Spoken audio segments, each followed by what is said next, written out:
The ancient land of Mesopotamia, cradled between the mighty rivers Tigris and Euphrates, has long fascinated historians, dreamers, and storytellers alike.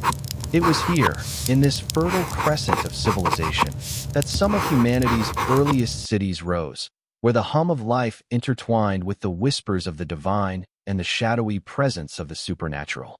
As we embark on this journey into the world of Mesopotamian demons, we step carefully into a space both ancient and mysterious, where fear and reverence coexisted in delicate balance. The myths and tales from this region were not merely stories. They were mirrors reflecting the hopes, anxieties, and moral frameworks of a people striving to understand the forces that governed their lives.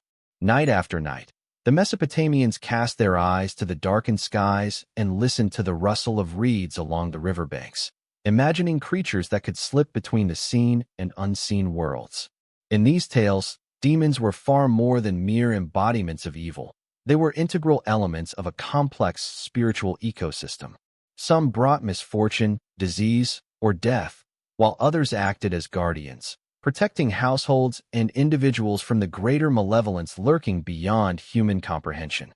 These spirits inhabited every corner of life, from the deepest recesses of the underworld to the most ordinary domestic spaces. Temples, homes, and marketplaces alike were imbued with ritual objects designed to either appease or repel them, and the rhythms of daily life were punctuated by prayers, incantations, and careful observation of omens.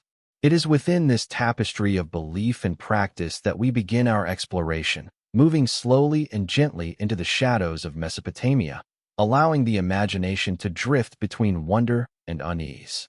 Imagine walking along a quiet riverbank at twilight, the waters reflecting the dimming light of the setting sun, the air filled with the distant cries of birds settling for the night. Here, in this liminal space, one might have felt the presence of unseen forces, sensing eyes watching from the shadows of reeds and stone. In Mesopotamian thought, the boundary between the human world and the realm of spirits was thin, permeable, and ever-shifting. It is precisely this delicate threshold that gave rise to the stories of demons, creatures whose very existence reminded humans of the fragility of life, the uncertainty of fortune, and the enduring presence of powers beyond their control. Yet, within these stories also lay comfort. Understanding the demons, learning their names, and knowing the rituals to protect against them gave people a sense of agency, a reassurance that even in a world teeming with unseen threats, humans could navigate the darkness with knowledge, ritual, and careful attention. As we settle into this exploration, it is important to approach these tales with both curiosity and calm. The Mesopotamian demons, though terrifying in many accounts, are also deeply human creations, reflecting universal fears and the need for order in a chaotic world. They are embodiments of the anxieties that arise in the quiet moments before sleep, in the sudden chills felt in empty rooms, or in the relentless uncertainty of life's fragility. By allowing ourselves to imagine these ancient beings, we gain not only insight into Mesopotamian culture, but also a window into the timeless human psyche, where the interplay of fear, wonder, and imagination shapes the stories we tell and retell across generations. We begin, then, in a world at once alien and familiar, where the steady flow of the Tigris and Euphrates nourishes fertile soil, bustling cities, and the beginnings of civilization itself. Here, priests and scholars recorded their observations, kings and rulers enacted laws to maintain order, and families whispered tales of creatures that might visit them in the night. As the sun dips below the horizon, casting long shadows across mud-brick walls and reed-lined canals, we move into a space of imagination and reflection, guided by the stories that have survived the millennia. These stories are invitations to slow down, to breathe, and to let the mind drift gently between history and myth, between the comfort of understanding and the thrill of the unknown. In exploring the demons of Mesopotamia, we also explore the human need to make sense of a world that often feels overwhelming and uncontrollable. Each spirit, each malevolent or protective entity, is a piece of a larger puzzle, a fragment of a worldview that sought to explain why misfortune struck, why health could be fragile, and why the world was filled with invisible forces shaping daily existence. To enter this world is to step into a delicate balance of fear and respect, terror and ritual, darkness and illumination.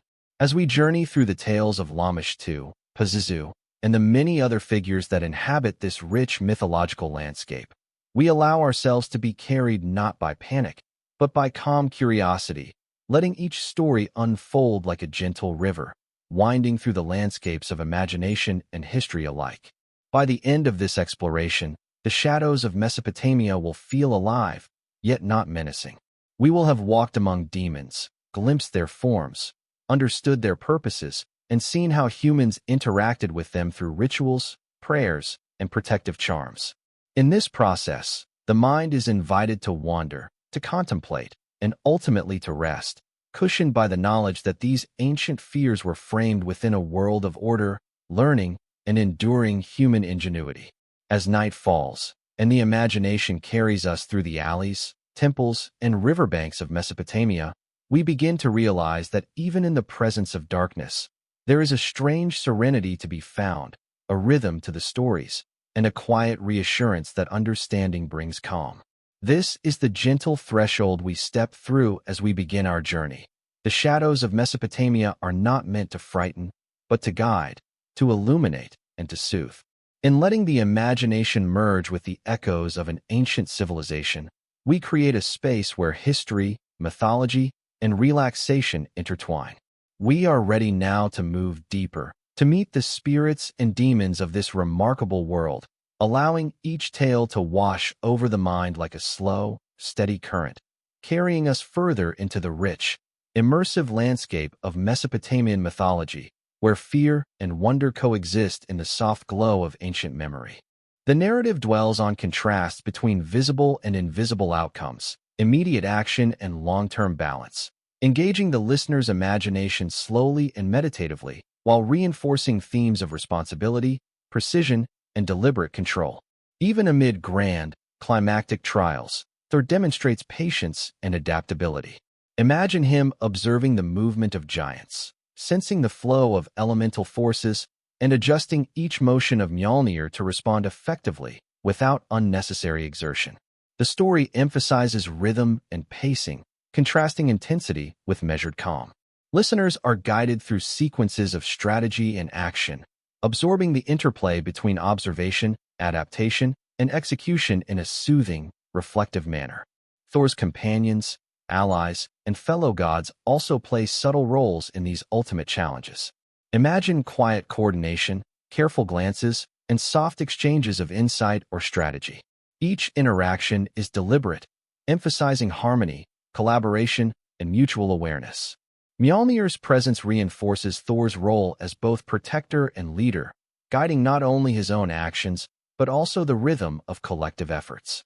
The narrative allows the listener to follow these interactions at a gentle pace, visualizing contrasts between individual power and cooperative strategy while maintaining a sense of calm immersion. As the story approaches its peak, the narrative highlights the symbolism and mythic resonance of Thor and Mjolnir. Imagine the hammer radiating energy not just as a tool of defense, but as a beacon of order, responsibility, and controlled mastery. Each swing or motion carries weight, intention, and purpose, reflecting Thor's accumulated experience and the harmonious integration of strength and wisdom. The listener is invited to absorb both the grandeur of the feats and the meditative cadence of execution, creating an immersive and relaxing mental landscape. Thor's ultimate challenges often conclude with subtle victories rather than dramatic triumphs. Picture giants retreating gracefully, elemental forces settling into balance, and the natural world restored to calm. The story emphasizes the quiet satisfaction of measured action, the harmony achieved through observation and intent, and the restorative power of deliberate mastery. Mjolnir remains at Thor's side, a symbol of continuity, balance, and unwavering skill. The narrative encourages the listener to dwell in the calm aftermath, visualizing both Thor's presence and the restored landscapes in slow, reflective detail. Even in resolution, Thor reflects on lessons learned and the ongoing responsibilities that remain. Imagine him walking through quiet forests, over gentle hills, and across calm rivers, Mjolnir in hand, sensing the subtleties of energy and the flow of life in the realms. Each step is deliberate, each breath measured, reinforcing the rhythm of reflection and recovery. The story emphasizes contrasts between action and pause, intensity and calm, teaching the listener to appreciate both the journey and the quiet moments that follow monumental efforts. Thor's final demonstrations of Mjolnir's power underscore both mastery and restraint. Picture him using the hammer to seal fissures in the earth, redirect latent energy, or calm turbulent skies. Each motion is precise, measured, and deliberate, emphasizing contrasts between potential chaos and orchestrated balance. The narrative allows listeners to visualize the intricate interplay of force, awareness, and intention, fostering a sense of calm engagement while immersing them in the grandeur of Norse mythology. Ultimately, Thor's ultimate challenges weave together themes of strength, wisdom, reflection, and responsibility. The hammer, both instrument and symbol, amplifies his intent while harmonizing with natural and mystical forces. The story emphasizes contrasts, rhythm, and deliberate action, creating an immersive, soothing, and meditative experience. Listeners are invited to follow Thor's journey step by step, swing by swing, observing the interplay of forces and absorbing the gentle cadence of mastery and balance. And so, the final chapters of Thor's legendary feats illustrate the harmony between power and wisdom, action and reflection, and chaos and order. Mjolnir serves as a constant companion, guiding deliberate, measured actions that shape outcomes while maintaining balance across realms. The narrative unfolds with immersive imagery, reflective pauses, and gentle rhythm, offering listeners both the majesty of myth and the soothing, meditative cadence necessary for deep relaxation and peaceful visualization, perfectly suited for bedtime storytelling. The Mesopotamian worldview was a tapestry of gods, monsters, and spirits, each occupying a precise role within the cosmic order. From the highest heavens to the deepest underworld, every aspect of existence was thought to be governed by forces both visible and invisible, and humans existed within this intricate framework with awe, respect, and sometimes fear. The gods, immense and powerful, ruled over natural phenomena, life, and death, and it was their decisions, whether benevolent or wrathful, that determined the fortunes of mortals. But alongside these deities existed a host of lesser entities, demons, spirits, and monsters, creatures that moved through the spaces between the divine and human realms, shaping events in ways both subtle and dramatic. In the minds of the Mesopotamians, the universe was alive with agency, a delicate balance of power and chaos that demanded attention, understanding, and ritual care. To envision this world, one might imagine standing at the base of a great ziggurat as the sun rises, the city slowly coming to life around you. Priests ascend the steps, carrying offerings and chanting invocations, while merchants arrange their wares and children play near the river's edge. Every movement, every sound, and every shadow is imbued with potential significance, for the gods watch over both the city and the natural world surrounding it. Storms are not merely weather. They are expressions of divine will. Illness and misfortune are not random. They are signs of spiritual imbalance or the influence of a demon. This constant awareness created a society attuned to symbolism and meaning, where stories of gods and monsters were not entertainment alone, but a method of understanding and navigating life's uncertainties. The deities themselves were not distant, abstract forces. They were anthropomorphic, imbued with emotions, desires, and personalities that mirrored human experience. Anu, the sky god, held dominion over the heavens, while Enlil commanded the winds and the earth, and Enki oversaw water, wisdom, and creation. Each god had their own sphere of influence, yet none existed in isolation. Their interactions with one another, sometimes harmonious, sometimes conflictual, shaped the contours of the world and set the stage for the actions of humans and spirits alike. The presence of demons and monsters in this cosmology was a natural extension of divine activity, for even the most terrifying creature served a purpose in maintaining balance, testing humans, or enacting divine will. Among these entities, the line between good and evil was rarely absolute. A demon could be both feared and revered, capable of destruction, yet also invoked for protection. Pazuzu, for instance, was notorious as a wind demon who brought pestilence and harm, yet he was also called upon to ward off Lamashtu, a demoness who preyed upon infants and mothers. Such duality is central to Mesopotamian thought, reflecting a nuanced understanding of the universe as neither wholly benevolent nor entirely malevolent. Monsters and spirits were part of the same continuum as gods and humans, demonstrating that power, intention, and consequence were interwoven rather than separate. This framework encouraged vigilance, respect, and ritualized behavior, as the right actions, prayers, and offerings could influence the favor or wrath of these beings. The Mesopotamian imagination also gave rise to creatures whose forms were as symbolic as they were terrifying. Humbaba, the guardian of the cedar forest in the Epic of Gilgamesh, embodied the formidable power of nature under divine command. Lilitu, a nocturnal spirit, reflected fears surrounding vulnerability and seduction, while a sag represented the chaos of disease and natural disaster. Each entity had a story, a function, and a set of associations that allowed humans to comprehend and navigate the mysteries of existence. These narratives were rich in detail and imagery, designed to be remembered, repeated, and passed down, functioning as both moral instruction and imaginative exploration. Life in Mesopotamia was therefore an ongoing dialogue with these forces. Humans interacted with gods, demons, and monsters through ritual, prayer, and careful observation of omens. Temples, shrines, and domestic spaces became arenas where the material and spiritual met, and where individuals could engage in acts designed to protect, appease, or seek guidance from supernatural powers. The stories of gods and monsters were not confined to sacred texts. They were lived experiences, interpreted in everyday events, and internalized as a way to make sense of fortune, misfortune, health, and danger. As we move through this world, it becomes clear that Mesopotamian demons were part of a larger cosmic narrative. They were not random or chaotic, but deliberate actors in a universe structured by divine authority and human understanding. The monsters and spirits served as mirrors, reflecting the challenges, fears, and hopes of the people who created them. By examining their interactions with gods and humans, we gain insight into the rhythm of Mesopotamian life, the moral and spiritual frameworks that guided it, and the profound human need to understand and engage with the unseen forces shaping existence.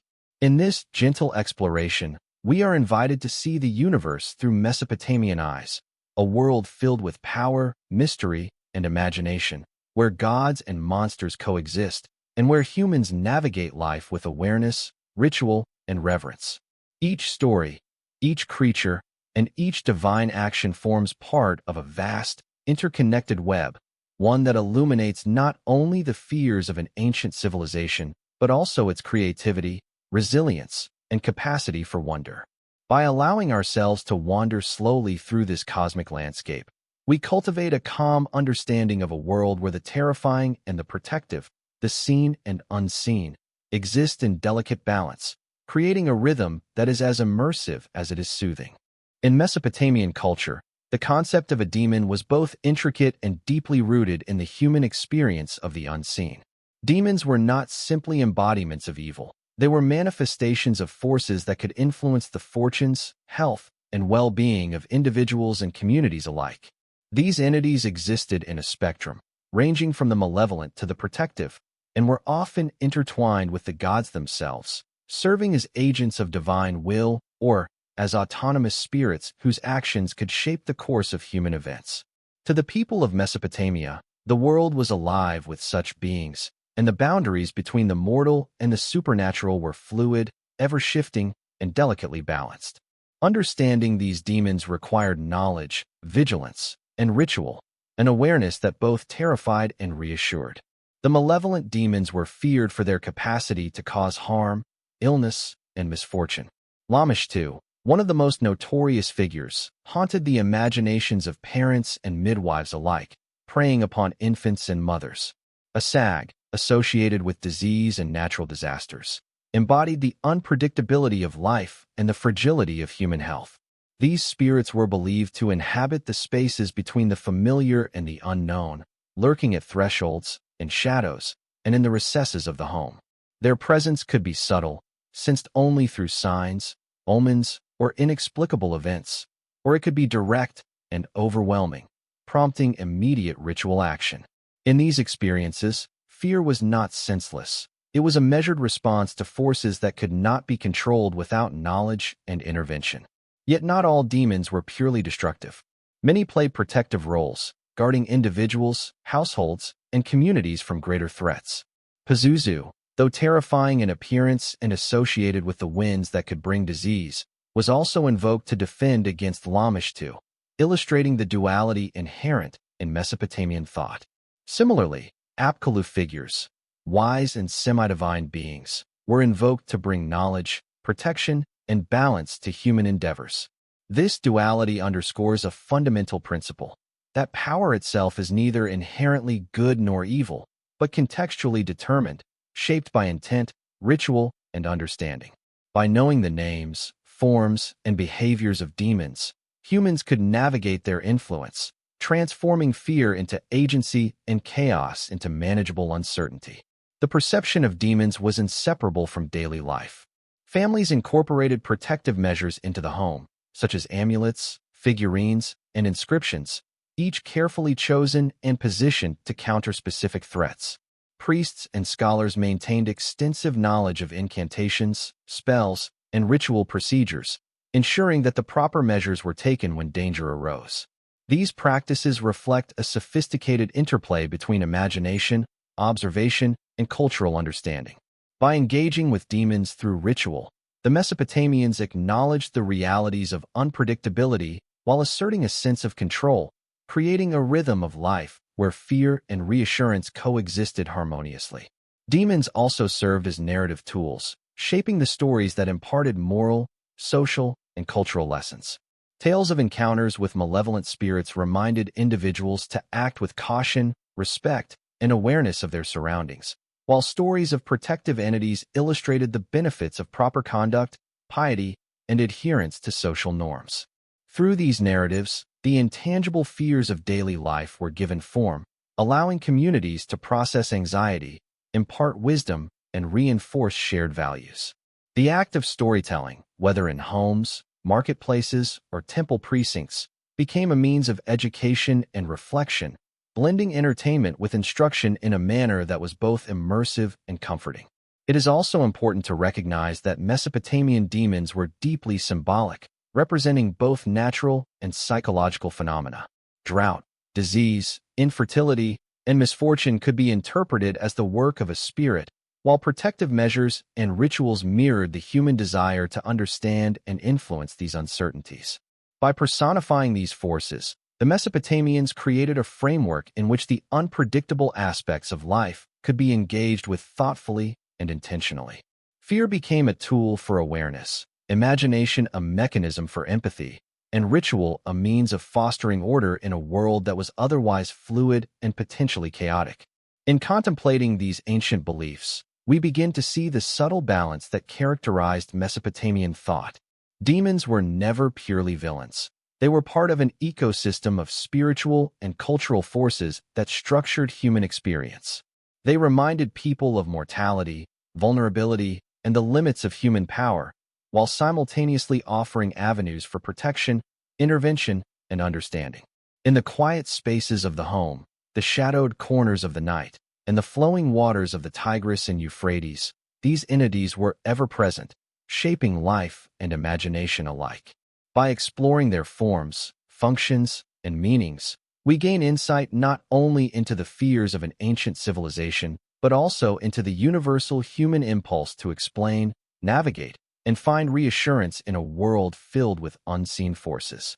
As we move deeper into the stories of individual demons, we carry with us this understanding: that fear is not merely a reaction but a reflection of the complexity of existence, and that the interplay between malevolence and protection, chaos and order, imagination and ritual, defines much of what it means to be human.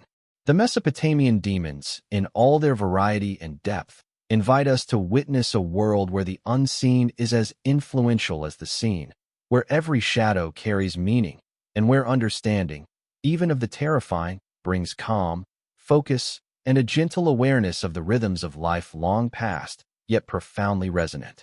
Lamashtu, one of the most notorious figures in Mesopotamian mythology, looms in the shadows of ancient stories as a creature both terrifying and unforgettable. Described as a female demon with a lion's head, donkey's teeth, and long, clawed fingers, she was feared for her relentless pursuit of infants and mothers, embodying the anxieties surrounding childbirth and early childhood in a world where mortality rates were high and medical knowledge was limited. Her presence was thought to be most potent during the night, slipping silently into homes to harm the vulnerable, and her reputation was so pervasive that families, midwives, and priests alike maintained elaborate rituals and protective measures to guard against her influence. Yet, despite her fearsome depiction, Lamashtu's mythology offers profound insight into the human need to understand, personify, and manage the uncertainties of life. To imagine encountering Lamashtu is to step into a Mesopotamian household at twilight, when the warmth of day gives way to the shadows of night. The hearth glows softly, the scent of baked bread mingling with the earthy aroma of river mud, and within the home, a mother cradles her newborn child. Outside, the reeds sway gently in the evening breeze, and somewhere in the distance, the water of the Tigris ripples softly. It is in these liminal moments, the threshold between day and night, that Lamashtu was believed to approach, invisible to human eyes but ever present, a threat lurking in the peripheries of daily life. Her story is not merely one of terror. It is a reflection of the Mesopotamian understanding of vulnerability, risk, and the necessity of protection through knowledge and ritual. Protective measures against Lamashtu were diverse and intricate, reflecting the depth of belief in her influence. Families placed amulets and figurines near sleeping infants, often depicting demons or protective spirits designed to counter her power. Incantations were recited by parents, midwives, or priests, invoking the names of gods and protective entities to shield the vulnerable from her reach. Some rituals involved the placement of charms shaped like dogs, as these animals were believed to have the ability to ward off the demon. Even meals, offerings, and specific gestures were imbued with significance, creating a comprehensive system in which the everyday and the supernatural intertwined seamlessly. Through these practices, the fear inspired by Lamashtu was transformed into action, giving humans a measure of control in a world otherwise dominated by uncertainty. Lamashtu's mythology also illustrates a broader cultural pattern, the personification of dangers that were otherwise invisible or incomprehensible. Infant mortality, maternal health complications, and sudden illnesses were attributed to her malevolent will, providing a framework in which these tragedies could be understood, anticipated, and mitigated. By embodying such threats in the figure of a demon, the Mesopotamians created a means of engagement with the unseen forces shaping their lives. Knowledge of Lamashtu's habits, her methods, and the rituals necessary to counteract her influence became a form of empowerment, a way to navigate the inherent vulnerabilities of human existence with intention, care, and vigilance. The duality of fear and reassurance is central to Lamashtu's role in mythology. While she embodies danger, she also catalyzes protective behavior, emphasizing the importance of preparedness, ritual observance, and community knowledge. Her story is a reminder that even in the face of the terrifying, humans can find ways to assert agency, to create safety, and to cultivate understanding. Midwives, mothers, and priests were not simply reacting to superstition. They were engaging in a complex system of care and awareness, channeling the anxieties of their time into structured practices that safeguarded life and fostered communal resilience. Lamashtu's influence extended beyond immediate household concerns, shaping artistic, literary, and religious expressions throughout Mesopotamia. Amulets depicting her image, often with a fearsome visage and protective inscriptions, served both as warnings and as talismans, a visible acknowledgement of her presence coupled with an assurance of defense. Stories about her circulated widely, passed down through generations, offering cautionary narratives while reinforcing the social and ritual norms that allowed communities to navigate danger collectively. Her mythology demonstrates the intertwining of imagination, fear, and practical action, illustrating the subtle ways in which human societies interpret and respond to the unknown. In contemplating Lamashtu, we also glimpse the broader philosophy of Mesopotamian belief that the unseen is as influential as the seen, that vulnerability demands vigilance, and that fear, when combined with knowledge and ritual, can be transformed into protection and empowerment. As we explore her story, we move gently through the interplay of shadow and light, terror and reassurance, recognizing that the legends of Lamashtu are not merely frightful tales, but lessons in awareness, resilience, and the enduring human desire to comprehend and influence the forces that surround us. In the quiet moments before sleep, as one imagines the soft flicker of lamplight and the protective symbols placed carefully around a cradle, the figure of Lamashtu exists as both a warning and a guide, a reminder of the delicate balance between fear and safety that defined Mesopotamian life. By understanding Lamashtu's role, her methods, and the protective measures taken against her, we gain insight into the rhythms of ancient life, the anxieties, the precautions, and the imaginative frameworks that shape daily existence. She embodies the challenges of mortality, vulnerability, and unpredictability, yet she also reveals the human capacity for ritual, foresight, and care. In this gentle immersion, we are invited to experience both the shadow she casts and the light of human ingenuity that counters it, preparing us to encounter the other figures in the Mesopotamian demon pantheon, each with their own lessons, terrors, and subtle reassurances. Pazuzu, one of the most complex and fascinating figures in Mesopotamian mythology, occupies a unique position among the pantheon of demons. Known as the king of the demons of the wind, he is often depicted with a combination of animalistic and human features: a leonine face, bulging eyes, wings, a scaly body, and taloned feet, exuding both menace and authority. Despite his fearsome appearance and association with destructive forces such as famine, disease, and pestilence carried by the southwest wind, Pazuzu was paradoxically invoked for protection, particularly against Lamashtu, the night-haunting demoness who preyed upon infants and mothers. This duality reflects a central principle of Mesopotamian thought. Power in itself is neither inherently benevolent nor malevolent, and understanding how to engage with it can transform fear into safety and agency. To envision Pazuzu in the imagination is to stand at the threshold of a Mesopotamian home at dusk, when shadows lengthen and the wind stirs the reeds by the riverbank. The household is quiet, a mother cradles her infant, and small protective charms are placed strategically around the room. It is in this liminal space that Pazuzu's influence is felt, not as a direct terror, but as a force that can be channeled, through ritual and invocation, to guard against the more malevolent powers that roam unseen. Amulets depicting his form were commonly worn or placed near doorways, carrying inscriptions that called upon his presence to repel harm. In this way, Pazuzu embodies a delicate balance. The very being capable of destruction is harnessed to protect life, illustrating the nuanced understanding the Mesopotamians had of supernatural power and human vulnerability. The rituals associated with Pazuzu were precise and purposeful. Priests and families alike would recite specific incantations, often invoking his name alongside protective formulas and divine invocations, ensuring that his power was directed towards safeguarding the household rather than causing misfortune. Figurines of Pazuzu were made of clay, metal, or stone, crafted with attention to detail to capture his formidable visage and positioned to face outward, warding off threats from beyond. These practices reveal a society deeply attuned to the interplay between seen and unseen forces, where imagination, ritual, and material culture combine to create a protective network within which humans could operate with greater confidence and calm. Pazuzu's mythology also offers insight into the broader human concerns of Mesopotamian life. His role as both threat and protector mirrors the duality inherent in nature itself. The wind that brings life-giving rain can also spread disease and destruction, much as human endeavors are subject to both fortune and calamity. By personifying these forces in a single figure, the Mesopotamians could engage with them meaningfully, using ritual, knowledge, and symbolic representation to exert influence over circumstances that would otherwise remain uncontrollable.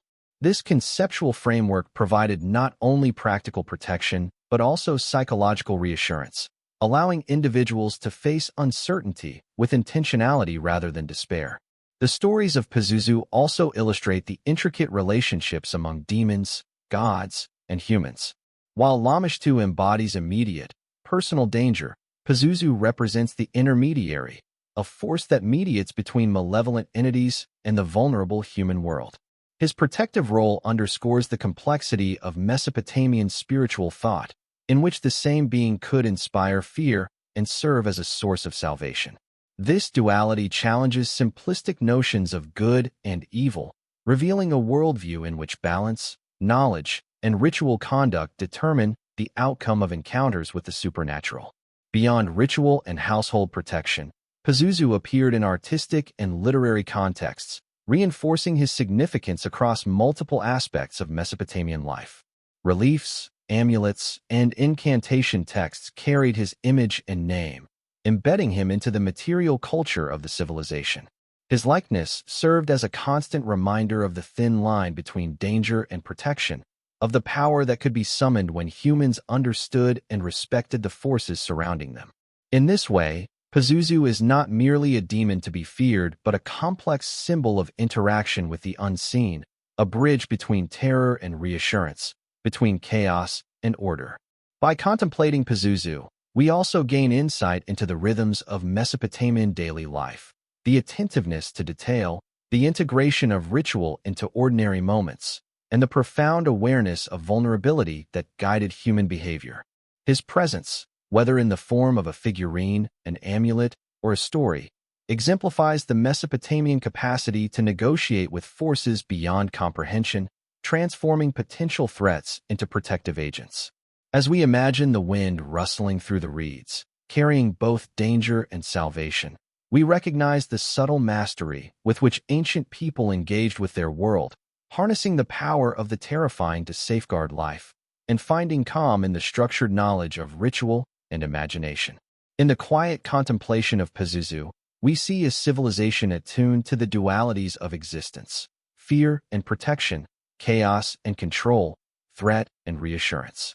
His mythology invites us to understand not only the supernatural landscape of Mesopotamia, but also the human ingenuity that allowed people to navigate uncertainty with courage, ritual, and symbolic insight.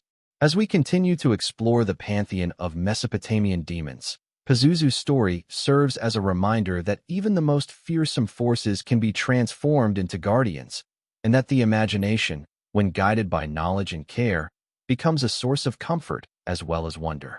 Asag, a formidable and fearsome demon of Mesopotamian mythology, embodies the destructive forces of disease, pestilence, and natural calamities that could strike without warning, disrupting life and challenging human resilience. Often described as a monstrous entity, his form is said to be grotesque and overwhelming, capable of spreading illness and misfortune wherever he appears. Unlike other demons that might target specific individuals or households, Asag represents broader calamity, reflecting the Mesopotamian understanding of the unpredictable and often harsh realities of nature. In a world where epidemics, crop failures, and sudden deaths were common, the figure of Asag gave tangible form to otherwise inexplicable misfortunes, allowing communities to conceptualize, anticipate, and respond to forces beyond human control. To imagine Asag is to picture a river valley under a scorching sun, the fertile plains drying under an unrelenting heat, and villagers looking with worry toward their failing crops and weakening livestock. The air is heavy with the scent of dust and the faint rustle of dried reeds along the Tigris and Euphrates, and in this environment, the presence of Asag feels almost palpable, a shadow stretching across the land. His myth captures the human anxiety of vulnerability, giving shape to the unseen causes of suffering and providing a framework through which individuals could engage with calamity. By conceptualizing disease and misfortune as a being, the Mesopotamians could devise methods of protection and mitigation, transforming fear into deliberate action and ritual observance. The rituals surrounding Asag were intricate and carefully designed to counter his malevolent influence. Priests and exorcists would perform elaborate ceremonies, invoking protective gods, reciting incantations, and employing ritual objects intended to neutralize or banish the demon's power. Clay figurines, inscriptions, and amulets were common, each crafted with precise attention to symbolism and placement. Often, these rituals combined verbal and physical elements. Chants and prayers were accompanied by the positioning of protective figures in strategic locations, the sprinkling of consecrated water, or the offering of food and drink to appease the spirits. Such measures reflect a profound understanding of human psychology and social organization, channeling fear into structured responses that both reassured the community and asserted a measure of control over unpredictable events. Asag's mythology also serves as a reflection of the interplay between human vulnerability and divine influence. While he represents illness and destruction, his presence is never arbitrary. It is often depicted as operating within the bounds of divine order, a reminder that suffering, while inevitable, is comprehensible and manageable through knowledge and ritual. This perspective encouraged mindfulness and attentiveness in daily life, observing omens, maintaining hygiene and care for crops and animals, and engaging in regular prayers and offerings to gods capable of counteracting his influence. In this way, the fear inspired by Asag was not paralyzing but instructive, guiding behavior and fostering resilience. The stories of Asag also highlight the symbolic importance of understanding the natural and supernatural environment. Just as the rivers could flood and the sun could scorch the plains, so too could disease and misfortune sweep through communities. By personifying these forces in the figure of a demon, the Mesopotamians created a tangible adversary whose patterns and behaviors could be studied, countered, and ritualistically managed. Knowledge of Asag, his methods of attack, and the rituals that repelled him became an essential part of communal wisdom, shared orally and through inscriptions, ensuring that each generation could navigate the challenges posed by unpredictable and potentially devastating events. Artistic depictions of Asag further reinforced his significance, often illustrating the destructive power he wielded while simultaneously symbolizing the potential for protection through ritual and divine intervention. Reliefs and amulets portrayed his monstrous form, serving as both warning and teaching tools, reminding viewers of the need for vigilance and ritual observance. These representations, combined with narrative traditions, created a comprehensive framework in which humans could interact meaningfully with forces that might otherwise feel incomprehensible and overwhelming. Contemplating Asag also reveals the psychological dimension of Mesopotamian demonology, that fear, when structured through ritual and symbolic understanding, could be transformed into agency. By naming, visualizing, and responding to the demon, individuals and communities could assert a sense of control over their environment, finding reassurance in knowledge, preparation, and ritual. This dynamic, between vulnerability and empowerment, terror and careful management, is a recurring theme in Mesopotamian thought, illustrating a sophisticated approach to the uncertainties of life that resonates with universal human experience. As we reflect on Asag's role in Mesopotamian mythology, we recognize that he is not simply a source of dread, but a symbol of the human capacity to understand, adapt, and respond to adversity. Through detailed rituals, protective measures, and communal knowledge, his destructive potential could be mitigated, offering a sense of calm and order amidst chaos. Imagining the demon's presence, alongside the careful measures taken to counteract him, allows us to step into the minds of ancient Mesopotamians, witnessing their creativity, resilience, and deep understanding of the interplay between seen and unseen forces. In this gentle contemplation, the figure of Asag becomes more than a monster. He is a teacher of vigilance, ritual, and the enduring human ability to transform fear into structured, protective action. Lilitu, a shadowy and enigmatic figure in Mesopotamian mythology, embodies the fears and uncertainties of the night, particularly those surrounding vulnerability, desire, and the unknown. Often depicted as a female spirit or demon associated with the darkness and the air, Lilitu was believed to roam at night, capable of harming the living or influencing dreams in subtle and unsettling ways. Her mythology intersects with concerns about health, fertility, and personal safety, reflecting a society deeply attuned to the unseen forces that shape daily existence. In imagining Lilitu, one enters the quiet and liminal hours of night, when shadows lengthen, the air grows still, and the imagination becomes attuned to both the comforting and the frightening aspects of the unseen world. To picture Lilitu is to envision a household at dusk, the final glow of sunlight fading behind distant ziggurats, and the soft rustle of reeds along the riverbanks carried on the night breeze. Children have been put to bed. Mothers and caregivers move quietly through the dimly lit rooms, and a sense of stillness settles over the city. In these moments, the presence of Lilitu is felt rather than seen, a subtle awareness of forces that cannot be entirely controlled. Her reputation as a nocturnal spirit reflects the Mesopotamian understanding of night as a liminal space, a time when protective measures were necessary, and when the boundary between human life and the realm of spirits became thin and permeable. The fears she embodies, about safety, health, and the unknown, are universal, and her mythology provided structure and meaning to these anxieties. Protective measures against Lilitu were integrated seamlessly into daily and nightly practices. Families would employ amulets, inscriptions, and figurines designed to repel her influence, while prayers and incantations were recited to seek divine protection.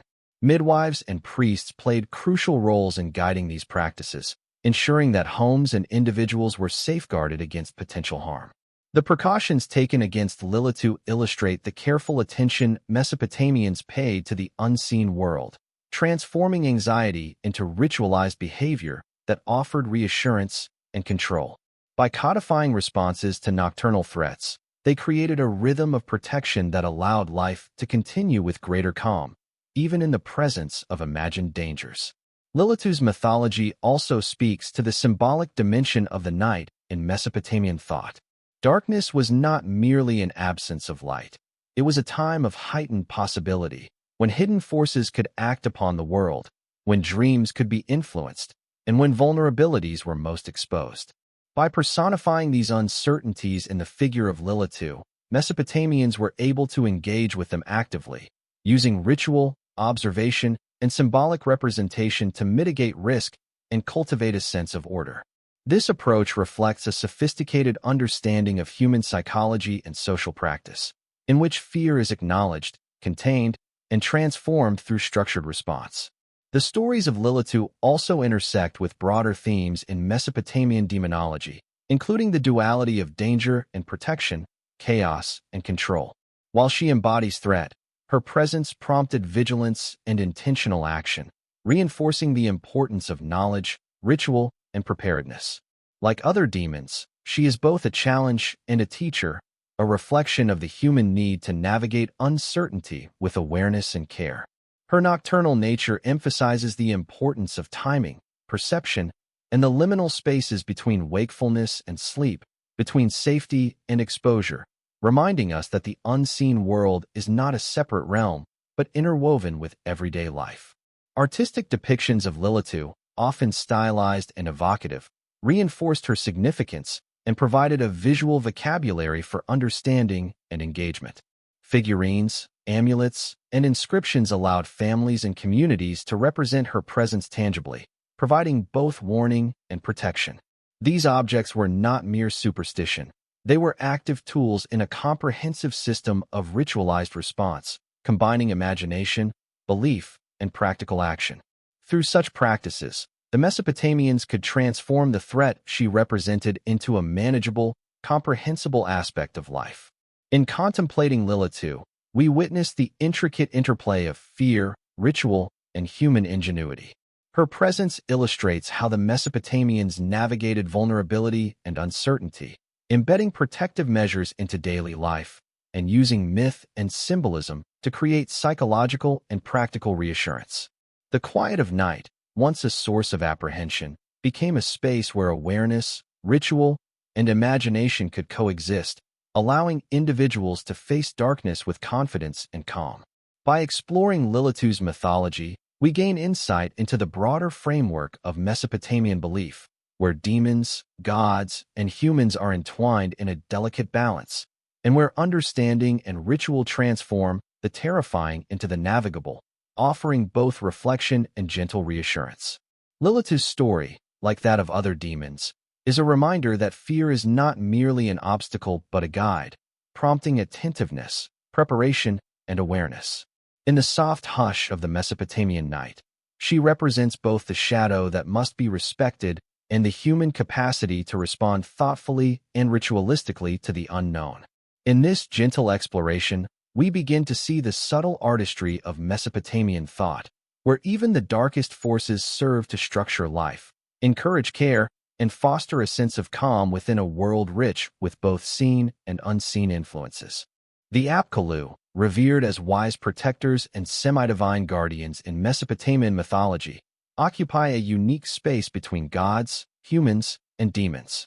Often depicted as hybrid beings, combining human and fish or bird-like features, they were believed to possess immense knowledge and insight, having been sent by the gods to teach humanity the arts of civilization, wisdom, and ritual protection. The Apkallu were more than mythological figures. They were cultural symbols of guidance, learning, and safeguarding, embodying the belief that knowledge and preparedness could shield humans from both natural and supernatural threats. In a world teeming with unpredictable forces, the Apkallu represented the structured wisdom necessary to navigate life safely, harmoniously, and in alignment with divine order. To imagine the presence of an Apkallu is to picture a temple or courtyard at dawn, the soft light illuminating figures carved from stone or clay, their forms simultaneously human and otherworldly. Priests approach with reverence, offering prayers and performing rituals, while the city slowly awakens along the banks of the Tigris and Euphrates. The Apkallu are not threats, but guides, guardians whose influence is felt in the order of the cosmos and the well-being of human society. Their role encompasses teaching, protection, and mediation, demonstrating that the divine and the mortal can coexist productively through structured knowledge, ritual practice, and attentive observation of the world. The myths surrounding the Apkallu emphasize their function as transmitters of wisdom. They instructed humanity in agriculture, writing, medicine, and the sacred arts of incantation and ritual, enabling communities to safeguard against the malevolent forces represented by demons such as Lamashtu, Pazuzu, and Asag. By providing this knowledge, the Apkallu acted as intermediaries between the gods and humans, translating divine insight into practical guidance that could be applied to everyday life. Their teachings were embedded not only in oral narratives, but also in ritual practice and material culture, ensuring that the wisdom of the Apkallu could be accessed in moments of uncertainty or danger. Protective rituals often involved invoking the Apkallu alongside other deities and spirits, highlighting their dual role as both educators and guardians. Figurines or amulets representing these beings were strategically placed in homes and temples, serving as tangible reminders of divine guidance and the protective power of knowledge. These representations reinforce the connection between the spiritual and physical realms, offering reassurance that the unseen could be engaged constructively, and that fear and vulnerability could be mitigated through structured understanding and ritual observance. The Apkallu also illustrate the Mesopotamian belief in the interplay between knowledge, morality, and cosmic order. Their teachings were not merely practical. They were imbued with ethical and social guidance, shaping behavior in ways that promoted harmony within the community and alignment with divine expectations. By following the wisdom imparted by the Apkallu, humans could navigate the unpredictable challenges of life, ranging from disease and famine to encounters with malevolent spirits, with awareness, preparedness, and moral intentionality. This integration of knowledge, ethics, and protection exemplifies the sophistication of Mesopotamian thought, where human action, ritual, and understanding were inextricably linked. Artistic depictions of the Apkallu, whether in reliefs, statuettes, or inscriptions, emphasize their hybrid forms and their symbolic function as guardians of knowledge. The fish or bird elements suggest their connection to both water and air, elements vital to life and associated with divine power. Their human aspects, often depicted with long beards and serene expressions, underscore wisdom, attentiveness, and authority. These images served both as educational tools and protective symbols, reinforcing the duality of the Apkallu as teachers and defenders. By observing and honoring these figures, humans could maintain a sense of control and reassurance amidst a world filled with uncertainty and potential peril. Contemplating the Apkallu allows us to appreciate the balance between fear and guidance that defines much of Mesopotamian spirituality. While demons embodied threats, the Apkallu embodied solutions, knowledge, protection, and the structured application of wisdom. Their presence reflects a civilization that valued foresight, learning, and the careful interplay between human and divine action. In quiet reflection, one can imagine the Apkallu standing vigil, their forms bridging the mortal and spiritual realms, ensuring that the lessons of the gods are accessible and that humans can navigate life's uncertainties with confidence, ritual, and care. By engaging with the mythology of the Apkallu, we gain insight into the rhythms of daily life, the integration of education and protection, and the profound respect Mesopotamians held for knowledge as a tool against both natural and supernatural dangers. Their stories invite calm contemplation, encouraging reflection on the ways humans have historically sought guidance, safeguarding, and understanding in a complex and often unpredictable world. In this gentle immersion, the Apkallu become more than myth. They are embodiments of wisdom, protection, and the human capacity to harmonize fear with knowledge, creating a foundation for resilience, insight, and quiet reassurance in the midst of uncertainty.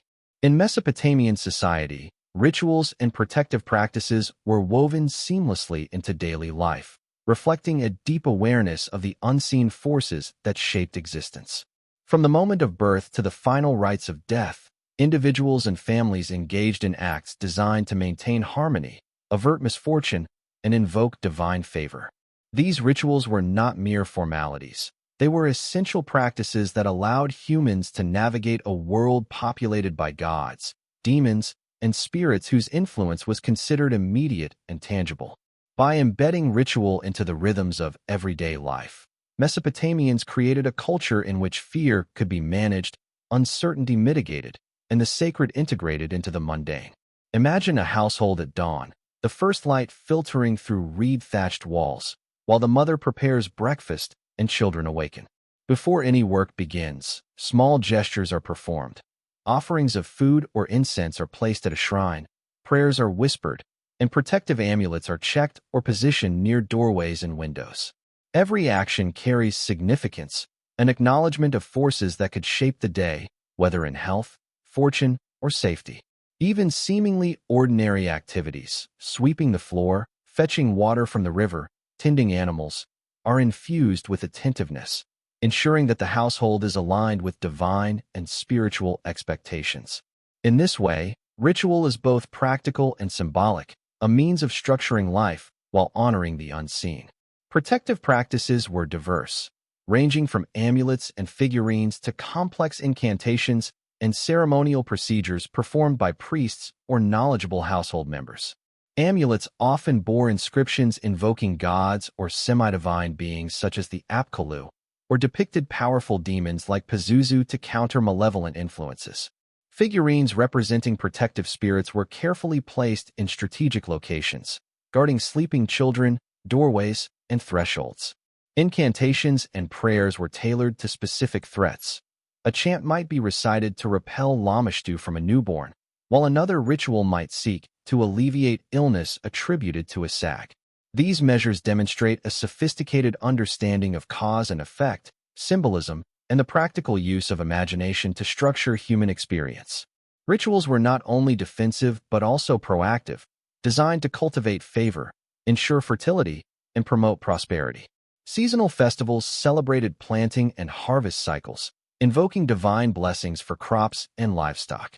Offerings were made to gods and spirits to acknowledge the interdependence between humans and the natural and supernatural world. These practices reinforced social cohesion, as communities collectively participated in ceremonies, shared knowledge of protective rituals, and maintained the continuity of cultural and religious traditions. The performance of ritual was thus a means of both personal and communal reassurance, connecting individuals to larger patterns of life and spiritual order. Daily routines were punctuated with smaller, personalized acts of protection.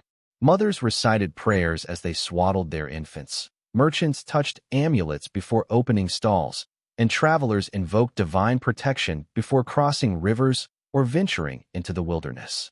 Even the arrangement of household objects and the care of sacred spaces were considered integral to maintaining a protective environment.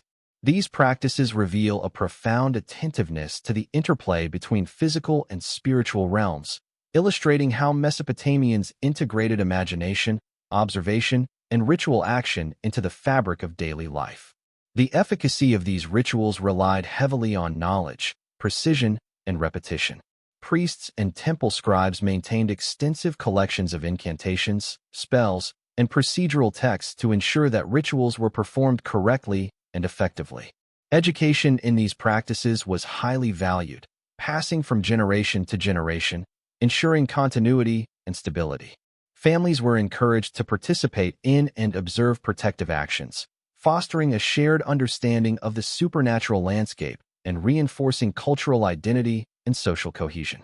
Artistic and symbolic representations complemented ritual practice, embedding protective motifs into the material world.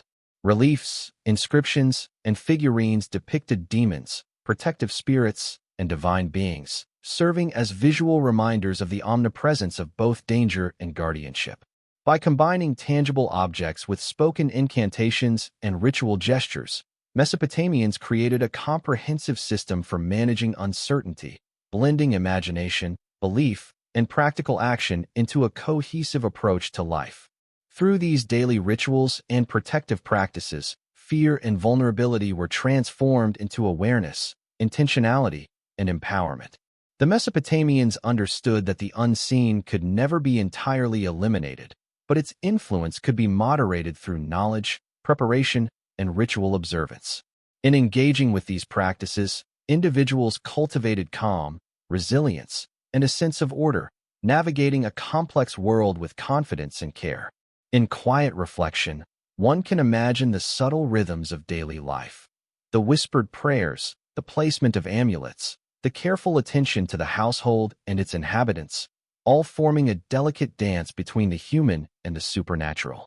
By contemplating the integration of ritual into everyday existence, we gain insight into a civilization attuned to both the material and immaterial aspects of life, where protective practices offered reassurance, structured behavior, and a gentle harmony with forces beyond comprehension.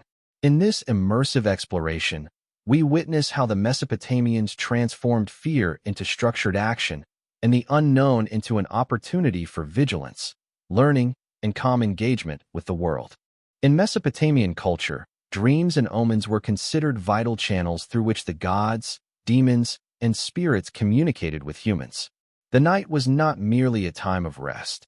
It was a liminal space in which the boundaries between the mortal and the divine, the visible and the unseen, became porous. Dreams were often interpreted as messages containing guidance, warnings, or predictions, while omens drawn from natural phenomena, such as the flight of birds, the movement of stars, or the behavior of animals, were studied carefully to discern patterns and anticipate future events. The ability to read these signs was highly valued, reflecting a civilization that sought to understand and navigate the uncertainties of life with attentiveness, wisdom, and ritual knowledge. Imagine lying in a quiet Mesopotamian home, the soft glow of a clay lamp flickering as the city sleeps, the distant river murmuring through the night. A mother dreams of a shadowy figure approaching her child, and a merchant envisions a storm overturning his goods. To the Mesopotamians, such visions were not mere products of imagination or worry. They were meaningful communications from the spirit world, requiring careful interpretation and sometimes immediate action. Dream interpreters, often trained priests or scholars, would analyze the symbols and narratives present in dreams, providing guidance for decisions ranging from personal health to the affairs of the city-state. In this way, the night, though mysterious and potentially dangerous, became a space of insight, reflection, and connection to forces beyond ordinary perception. Omens, like dreams, were considered significant and were meticulously recorded in texts that spanned generations. Observations of celestial events, weather patterns, or unusual animal behavior were cataloged as potential signs of divine favor or impending calamity. A sudden eclipse might be interpreted as a warning from the gods, while the birth of an unusual animal could signal future prosperity or conflict. These practices reflect a worldview in which patterns in nature were meaningful, interconnected with human affairs, and worthy of careful attention. By codifying and studying omens, the Mesopotamians created a systematic method for engaging with uncertainty, transforming randomness into interpretable and actionable knowledge. Demons and spirits were often central figures in dreams and omens. Figures like Lamashtu, Pazuzu, and Lilith might appear in visions, either as threats to be warded against or as agents signaling necessary protective action. These appearances reinforced the perception that the supernatural was intimately involved in daily life, and that attentive observation, knowledge, and ritual could influence outcomes. Dreams, therefore, were not passive experiences, but interactive opportunities to understand the intentions of unseen forces, to prepare, and to enact measures that ensured safety and balance. The interpretation of dreams and omens was deeply tied to ritual practice. If a dream suggested danger, specific incantations, offerings, or the placement of protective amulets might be prescribed. Guidance could involve invoking a deity, performing a cleansing ritual, or consulting sacred texts to ensure that the correct procedures were followed. These rituals transformed abstract visions into concrete responses, allowing individuals to act meaningfully in response to messages from the spirit world.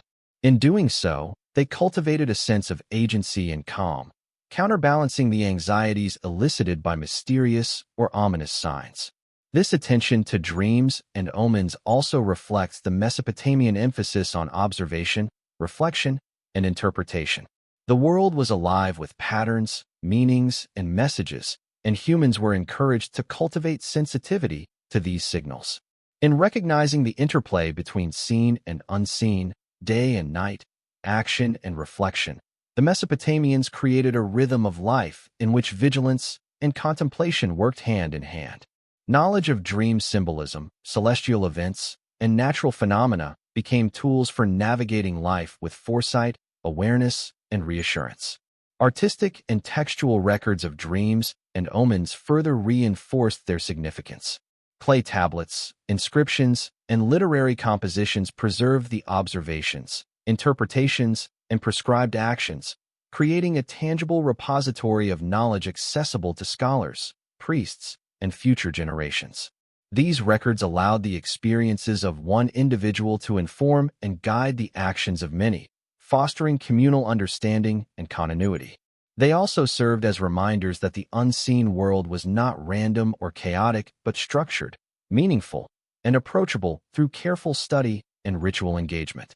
By contemplating the role of dreams and omens, we gain insight into the subtle interplay of fear, guidance, and reflection in Mesopotamian thought. Nighttime, though potentially filled with danger, became a space for insight, preparation, and connection to forces beyond the visible. The appearance of demons or divine signs was not merely threatening. It was a reminder of the ongoing dialogue between humans and the spiritual realm, encouraging attentiveness, ritual action, and calm understanding. In this gentle exploration, we witness a civilization attuned to the rhythms of both the visible and invisible, finding reassurance and guidance in the quiet and mysterious dimensions of existence. Temples and sacred spaces in Mesopotamia were not merely architectural structures.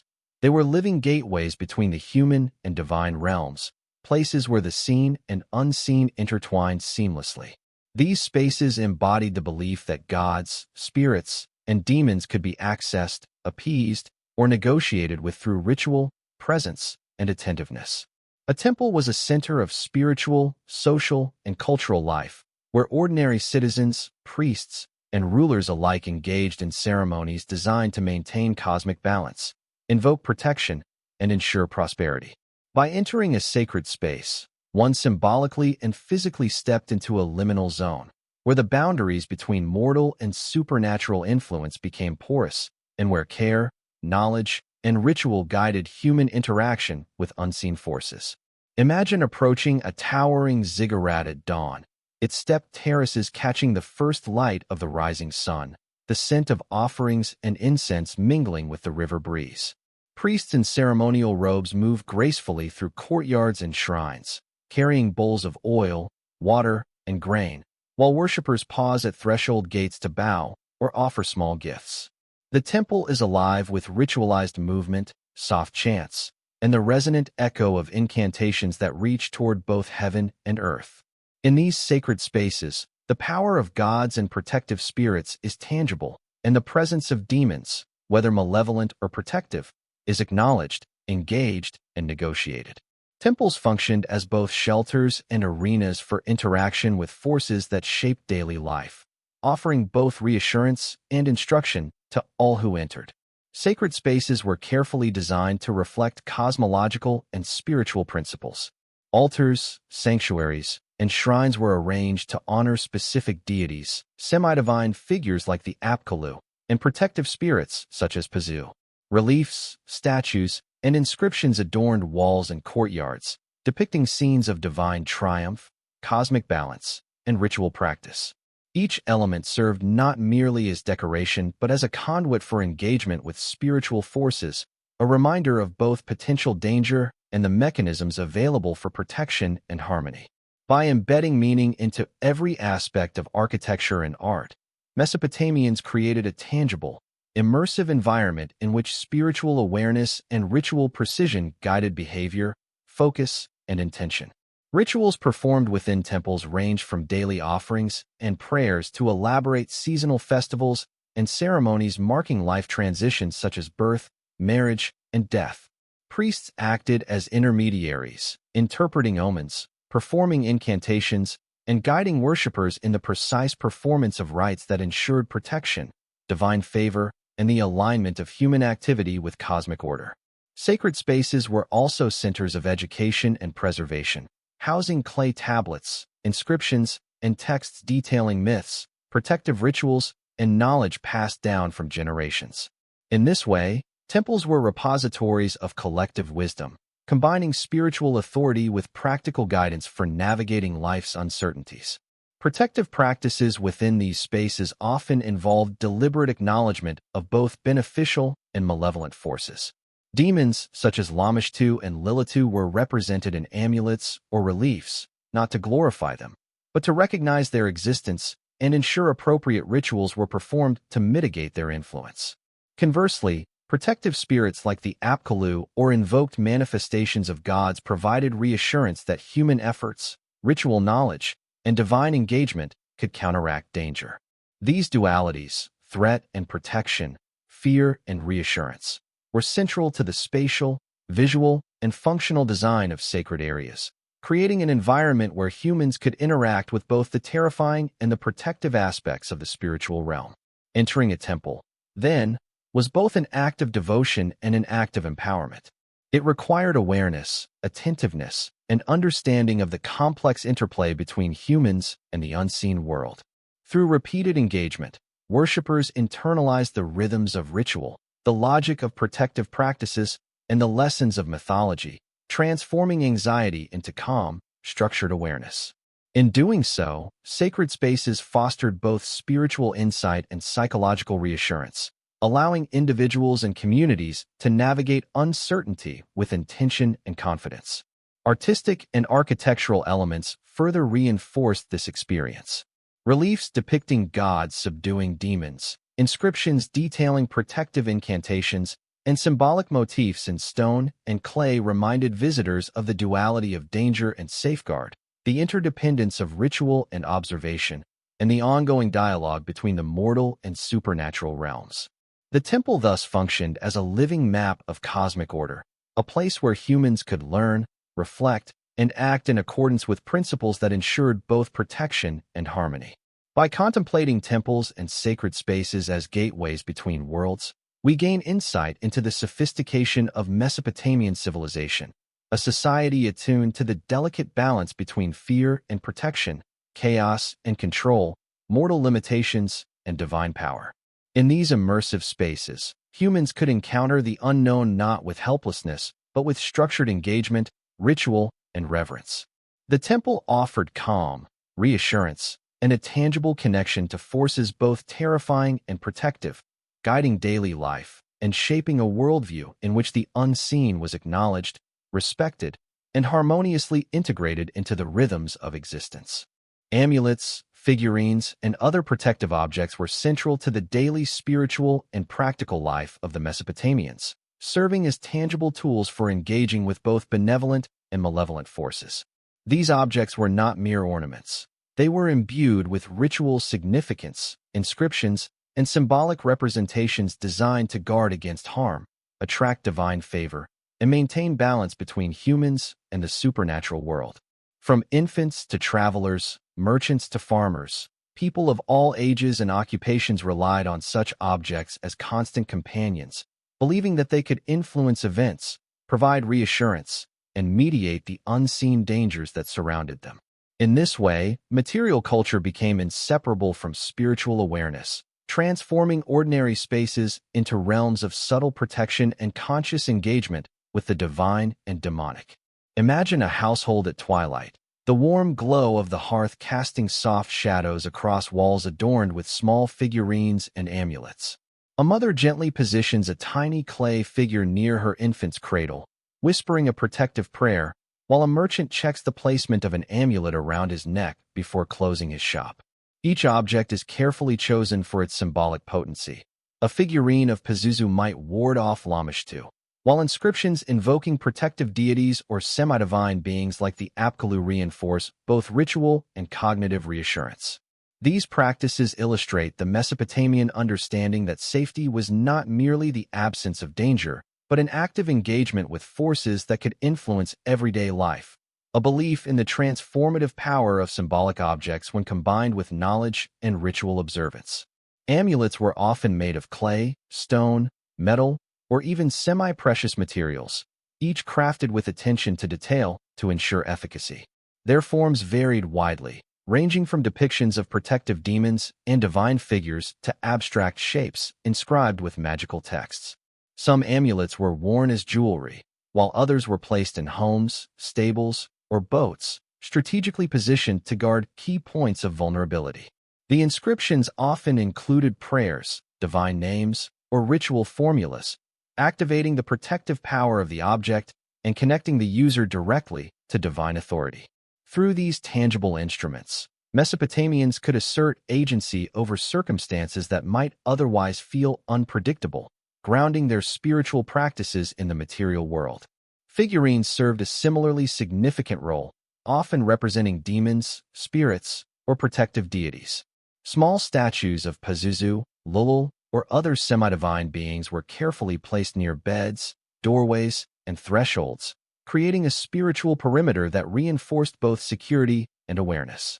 These objects were not passive. They were considered active participants in daily life, capable of influencing outcomes, deterring harm, and serving as constant reminders of the interconnectedness of the human and supernatural realms. Their placement and orientation were guided by ritual knowledge, ensuring that the protective intent was aligned with cosmological and spiritual principles. Beyond personal and household protection, these objects also functioned as teaching tools and cultural markers. Through their designs and inscriptions, they conveyed narratives about myths, moral lessons, and proper ritual conduct, educating both children and adults about the spiritual world and the ways in which humans could interact responsibly with it.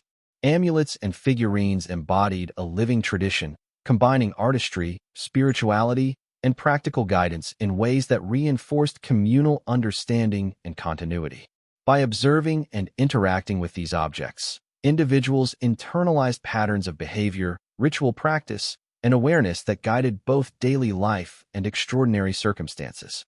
The effectiveness of amulets and figurines relied not solely on belief, but on integration into a broader system of ritual, observation, and knowledge. Proper recitation of prayers, alignment with divine authority, and placement within the household or community context were all crucial factors. In this sense, these objects were part of a network of interconnected practices, prayers, incantations, offerings, and social rituals that collectively mediated human engagement with the unseen. They illustrate the Mesopotamian skill in transforming fear into structured, tangible, and manageable practices, turning the abstract into the actionable. By contemplating amulets and figurines, we gain insight into a civilization that blurred the line between the material and spiritual, the ordinary and sacred. These objects were not merely protective. They were tools of reflection, empowerment, and connection, offering reassurance and calm in a world filled with uncertainty. Through their use, the Mesopotamians cultivated mindfulness, attentiveness, and an enduring awareness of the forces shaping their lives, demonstrating a sophisticated interplay between imagination, ritual, and daily experience.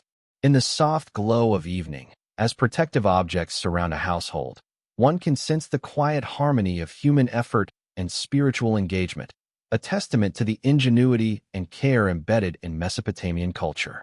Seasonal festivals and cosmic cycles held profound significance in Mesopotamian life, intertwining agriculture, religion, and communal rhythm into a cohesive system that linked human existence with the movements of the heavens and the changing seasons.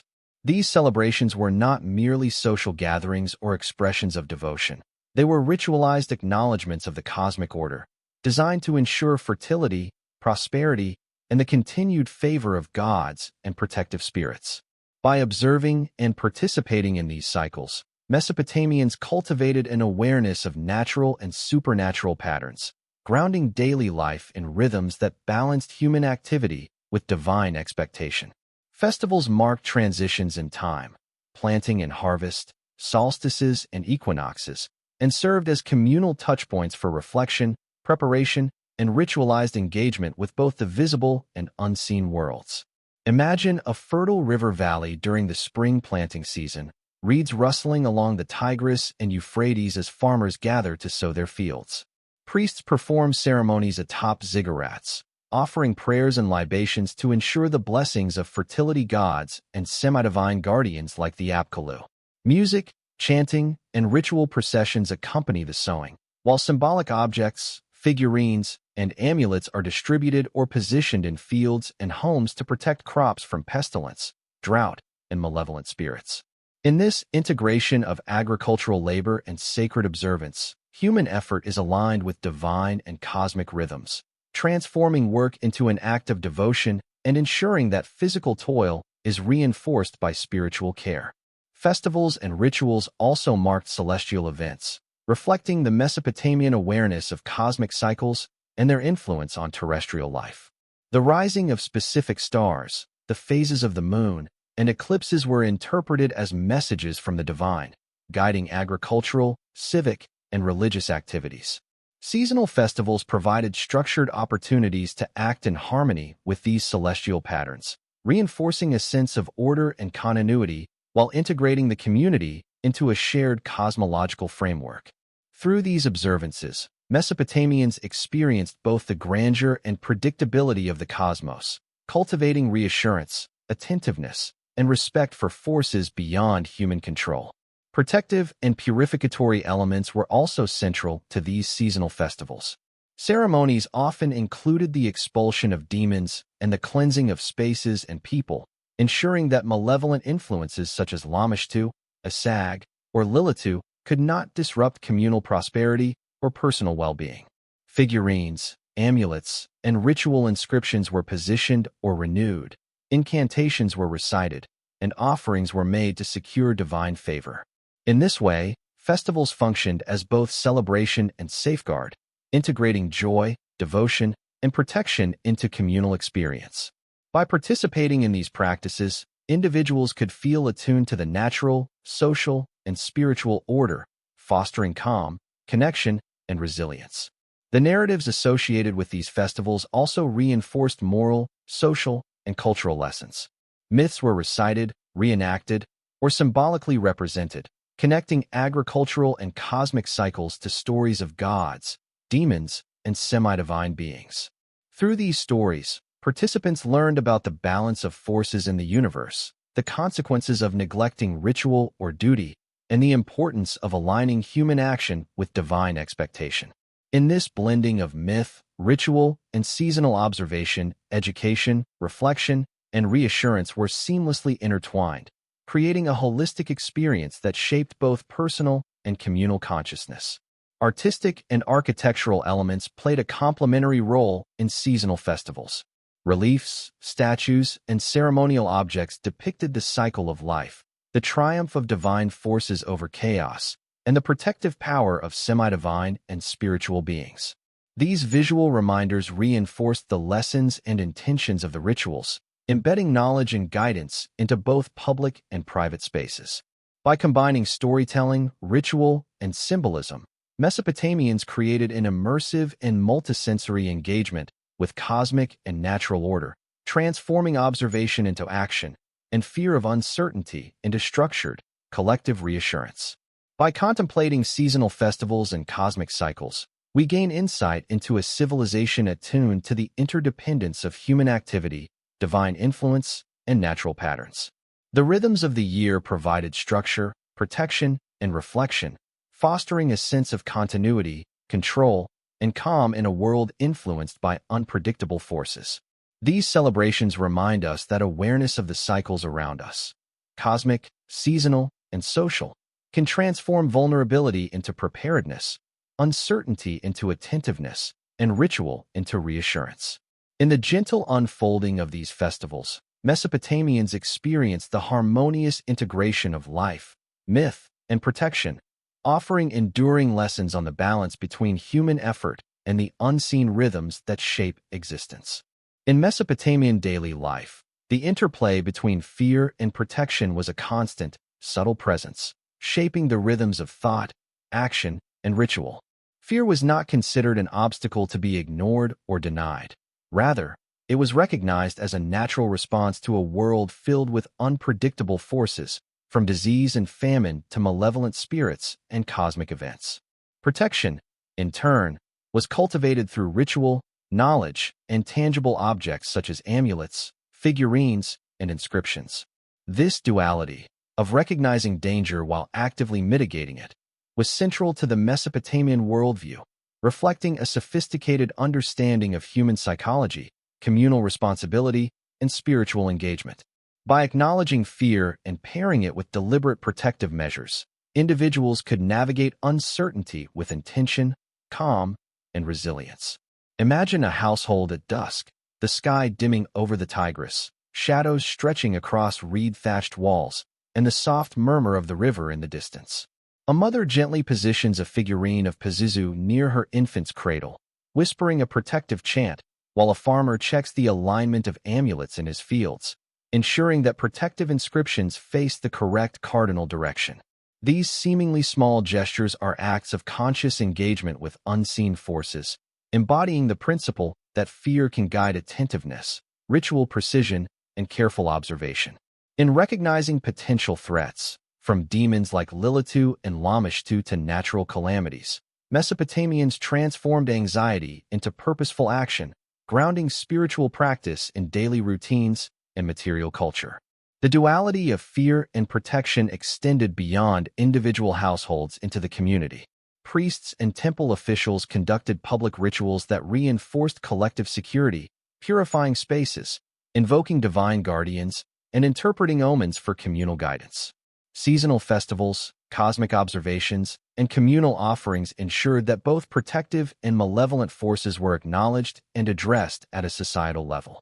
By embedding protective practices into shared cultural rhythms, fear became a motivating force for attentiveness, cooperation, and adherence to spiritual and social norms. These practices demonstrate a deliberate and organized approach to uncertainty, transforming abstract anxiety into concrete and actionable rituals. Protective objects, such as amulets and figurines, illustrate the tangible embodiment of this duality. A figurine of Pazuzu facing outward from a doorway serves as a reminder of potential danger, while simultaneously acting as a shield against it. Amulets inscribed with prayers, divine names, or protective formulas linked the wearer to spiritual authority, reinforcing confidence and calm. These objects did not eliminate fear entirely, but provided a structured framework within which individuals could navigate vulnerability, fostering both psychological reassurance and practical mitigation of risk. Ritual practice, knowledge of myths, and engagement with sacred spaces further reinforced the balance between fear and protection. By understanding the behaviors and attributes of demons like a sag or Lamashtu, humans could enact specific measures to mitigate harm.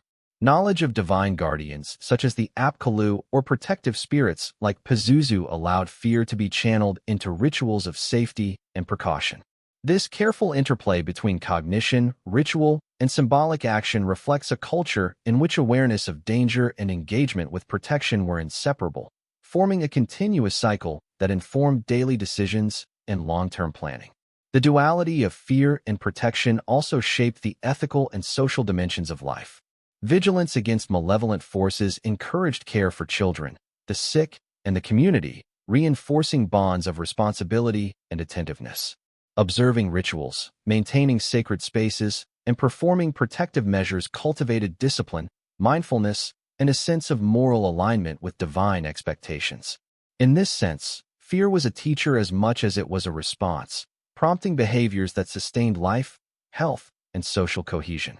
By contemplating this dynamic, we gain insight into the subtle artistry of Mesopotamian life, a civilization attuned to both vulnerability and empowerment, chaos and order, threat and reassurance. Fear was neither ignored nor exaggerated. It was acknowledged, studied, and integrated into practices that promoted calm, preparedness, and resilience. Protective measures, rituals, amulets, figurines, and communal ceremonies transformed anxiety into structured engagement, offering both psychological comfort and practical efficacy. In the quiet moments of daily life, from dawn to dusk, this duality guided thought and action, allowing humans to coexist with unseen forces, navigate uncertainty, and cultivate a sense of enduring security within a complex and ever-changing world. Priests and ritual specialists in Mesopotamia held a central and multifaceted role, acting as intermediaries between humans, gods, and the unseen spiritual world. They were not merely religious functionaries. They were guardians of knowledge, interpreters of omens, and facilitators of protective rituals that guided individuals and communities through the uncertainties of daily life. Trained in sacred texts, incantations, and ritual procedures, these specialists possessed both practical and spiritual expertise, allowing them to mitigate the influence of malevolent forces, ensure divine favor, and maintain cosmic and social order. Their presence reflects a civilization deeply aware of the interconnection between ritual knowledge, spiritual authority, and human well-being. Imagine entering a temple courtyard at sunrise, the ziggurat casting long shadows over the city, as priests in ceremonial robes move with deliberate grace, carrying offerings, sacred instruments, and tablets inscribed with protective incantations. Each movement is purposeful. Chants are recited, figurines positioned, and amulets blessed, creating a rhythm that links the earthly and divine realms. Worshippers approach with reverence, seeking guidance for health, fertility, travel, and protection from demons such as Lamashtu, Lilitu, or Asag. The priest's expertise transforms fear and uncertainty into structured ritual action, providing reassurance and reinforcing the community's connection to divine and semi-divine forces. Ritual specialists were deeply knowledgeable about the complex pantheon of gods, demons, and protective spirits. They could identify which protective measures were necessary in a given situation, interpret dreams and omens, and advise on the correct placement of amulets or figurines. Their role extended beyond the temple, encompassing personal and household guidance, civic ceremonies, and public festivals. By combining ritual precision with ethical and practical insight, they ensured that individuals and communities remained aligned with cosmic order, mitigating the influence of malevolent forces and fostering resilience in the face of uncertainty. Education and training were central to the authority of priests and ritual specialists. Apprentices learned not only the texts and rituals, but also the art of observation, interpretation, and contextual application. They memorized extensive incantations, learned to identify subtle signs of supernatural activity, and developed expertise in timing and placement of protective actions. This rigorous training ensured continuity, allowing each generation to maintain and refine the intricate practices necessary to navigate a world in which unseen forces played an active role in human affairs. Knowledge was thus both practical and spiritual, a tool for empowerment and reassurance. Protective rituals performed by priests could range from brief daily offerings to elaborate ceremonies involving multiple participants and precise timing according to cosmic and seasonal cycles. For example, they might conduct exorcisms to protect a newborn from Lamashtu, recite incantations to counteract disease attributed to a sag, or oversee festival rites that aligned communal activity with celestial events. These actions transformed fear and uncertainty into purposeful engagement, embedding structure, rhythm, and calm into both individual and communal life. Through these rituals, priests facilitated a tangible sense of safety and order, demonstrating that attention, preparation, and knowledge could harmonize human experience with spiritual realities. The role of priests also extended to interpretation of omens, dreams, and natural phenomena. By observing the flight of birds, celestial movements, or unusual events, they could provide counsel, warn of impending danger, and prescribe corrective rituals.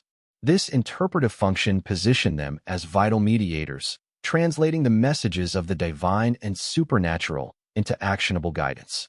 Their expertise enabled humans to respond thoughtfully rather than reactively, fostering confidence, vigilance, and a sense of agency within a complex and unpredictable world.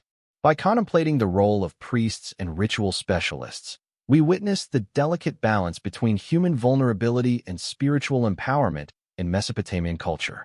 These individuals served as anchors of knowledge, ritual, and reassurance, guiding their communities through a landscape where fear and protection coexisted continuously.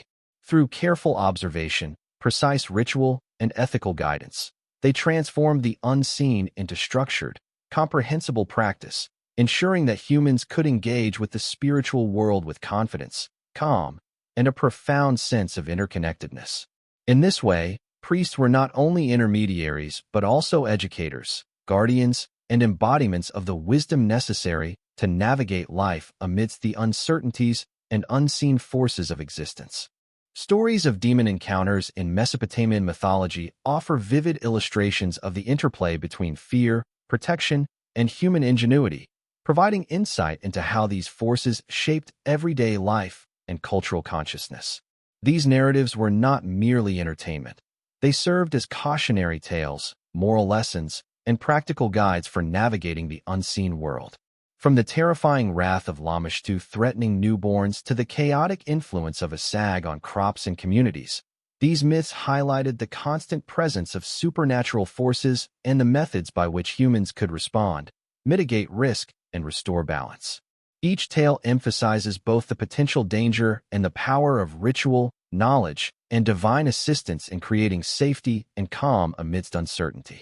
Imagine a Mesopotamian household at night, the soft glow of a lamp illuminating clay walls, when suddenly the figure of Lamashtu appears in mythic imagination, a hybrid creature with lioness features, long fingers, and a fearsome demeanor.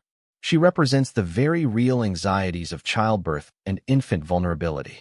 In response, protective measures, amulets, figurines, and incantations are strategically deployed, illustrating the human capacity to transform fear into structured and purposeful action.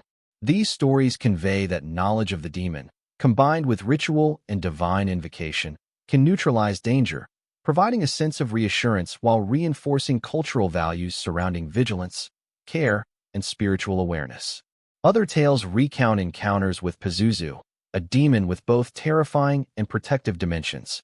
Although fearsome in appearance, Pazuzu was invoked to guard against Lamashtu's malevolence, demonstrating the duality inherent in Mesopotamian demonology. By navigating this paradox, humans learned to engage thoughtfully with supernatural forces, understanding that fear could be both a warning and a motivator for protective action. Stories of Pazuzu emphasize that agency, awareness, and the correct application of ritual and symbolic objects were crucial in maintaining safety and harmony. Demons such as Asag and Lilitu also appear in myths that extend beyond individual households to affect communities, rivers, and crops. Asag's chaotic influence on fertile fields threatened the livelihood of entire settlements, while Lilitu's nocturnal presence highlighted the vulnerability of individuals during sleep. Each narrative details the specific methods employed to counteract these threats: offerings to gods, the strategic placement of protective figurines, and recitation of incantations. Through these stories, Mesopotamians codified strategies for survival and protection, embedding knowledge into cultural memory and ensuring that fear could be met with informed and deliberate action. The myths often include the intervention of semi-divine figures, such as the Apkallu, who provide guidance, protection, and instruction. Their appearance underscores the collaborative dynamic between humans and supernatural agents. Fear is acknowledged, but it is balanced by access to wisdom, ritual, and divine support. These narratives encourage reflection on human responsibility, preparedness, and the importance of aligning actions with cosmic and spiritual principles. By recounting these encounters, myths served both as spiritual instruction and practical guidance, linking imagination, ritual, and material practice. Artistic depictions on tablets, reliefs, and amulets further reinforced these stories, allowing individuals to visualize the demons, protective spirits, and heroic figures described in myth. These visual narratives were not static. They were active participants in daily life, reminding humans of threats, protections, and the importance of ritual engagement. By combining storytelling, material culture, and ritual, Mesopotamians created a layered system in which fear prompted action, learning, and reassurance. By contemplating these case studies of demon encounters, we gain insight into a culture that integrated fear, protection, and knowledge into a cohesive worldview. Myths were practical guides as much as imaginative narratives, illustrating the consequences of neglecting ritual and the rewards of attentiveness, preparedness, and divine alignment. In the quiet reflection of these stories, we witness how Mesopotamians transformed the terrifying into the navigable, embedding both caution and reassurance into cultural memory, daily practice, and spiritual life. Through these narratives, fear becomes an instrument of vigilance, protection becomes a form of empowerment, and mythology becomes a gentle guide through a world filled with unseen forces. In Mesopotamia, mythology was not confined to temples, tablets, or ceremonial recitations. It permeated the rhythms of daily life, shaping thought, behavior, and perception of the world. Gods, demons, and semi-divine beings were ever-present influences, their narratives interwoven with the mundane routines of work, family, and social interaction. From dawn to dusk, humans moved through a landscape informed by myth, guided by the lessons, warnings, and protective wisdom embedded in these ancient stories. Mythology provided a framework for understanding uncertainty, interpreting events, and responding to both natural and supernatural forces, transforming everyday existence into a tapestry of meaning, caution, and reassurance. Imagine a family rising at first light along the Tigris or Euphrates. Before tending fields or fetching water, the household performs small rituals inspired by mythic knowledge, placing a figurine of Pazuzu to protect infants, reciting prayers learned from priests, or offering food to appease protective spirits. Each act is both practical and symbolic, grounded in the belief that engagement with mythic forces can influence outcomes, ensure safety, and foster prosperity. The presence of gods and demons in stories informs choices, behaviors, and priorities, reminding individuals of the importance of attentiveness, ethical action, and ritual observance. Through these daily practices, mythology becomes a living, breathing element of life, rather than a distant tale. Craftsmen, merchants, and farmers integrated mythic awareness into their work.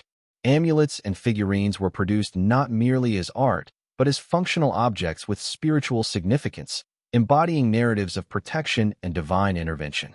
Merchants might place inscriptions on goods to invoke blessings or ward off misfortune during trade, while farmers aligned planting and harvesting with festivals and cosmic cycles informed by mythology.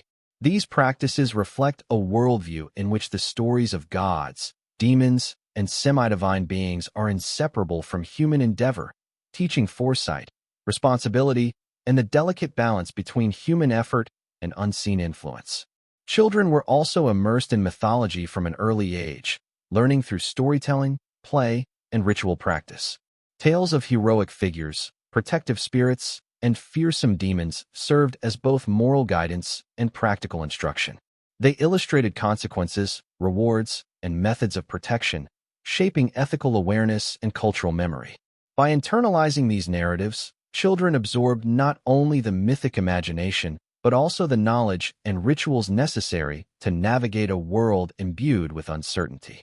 Mythology thus functioned as both education and reassurance, embedding lessons that guided conduct, cultivated vigilance, and promoted calm engagement with the unseen. Public and communal life reinforced this integration. Festivals, temple ceremonies, and civic rituals drew directly from myth, creating collective experiences in which stories were enacted, remembered, and reinforced. Observances of cosmic events, seasonal cycles, and protective rites were informed by mythic precedents, blending imagination with practical and spiritual guidance. Through participation in these events, communities internalized patterns of behavior and protective strategies, reinforcing continuity, cultural identity, and collective reassurance. Mythology became both a map and a toolkit for navigating life, teaching humans how to act with awareness, caution, and respect for unseen forces. Material culture further embedded mythology into the mundane. Reliefs, inscriptions, and figurines adorned homes, workshops, and public spaces, creating constant visual reminders of divine presence, potential danger, and protective strategies. These objects transformed ordinary environments into spaces of mythic engagement, reminding individuals that the lessons of gods and spirits were ever present and actionable. By integrating mythology into architecture, art, and ritual, Mesopotamians cultivated an awareness of interconnection, responsibility, and protective practice that pervaded every aspect of existence. By contemplating the integration of mythology into daily life, we understand a civilization in which the fantastic and the practical were inseparable, where fear, protection, and guidance coexisted continuously. Mythology was not merely narrative entertainment. It was a framework for ethical behavior, spiritual engagement, and practical preparation. In the gentle rhythm of everyday activities, from tending fields to performing household rituals, Mesopotamians lived within their myths, transforming uncertainty into attentive action, danger into manageable challenge, and the unseen into a constant companion that offered both caution and reassurance. Mesopotamian demonology offers profound lessons for modern reflection, revealing a worldview in which fear, uncertainty, and the unknown were acknowledged, studied, and transformed into structured practices that fostered both protection and calm. While the demons of Lamashtu, Lilitu, Asag, and Pazuzu may seem distant or fantastical to contemporary eyes, their symbolic significance resonates with universal human experiences: vulnerability, the need for vigilance, and the desire to cultivate safety in a complex world. By examining how ancient Mesopotamians navigated the interplay between danger and protection, we gain insight into the power of ritual, imagination, and deliberate action as tools for understanding and managing uncertainty in our own lives. Imagine the quiet of a Mesopotamian household at night, where small amulets guard the infant's cradle, protective figurines line the thresholds, and whispered prayers ensure the household remains safe. These practices, while rooted in myth and spiritual belief, illustrate a timeless principle: acknowledging potential threats, preparing thoughtfully, and creating systems of reassurance can transform fear into purposeful attention. Modern readers and listeners can reflect on the symbolic function of these demons, understanding that the stories and rituals served as both psychological scaffolding and practical guidance, enabling individuals to live with awareness rather than helplessness. One lesson lies in the integration of imagination with action. Mesopotamian mythology and demonology encouraged individuals to visualize dangers, identify protective measures, and enact rituals that combine belief with tangible steps.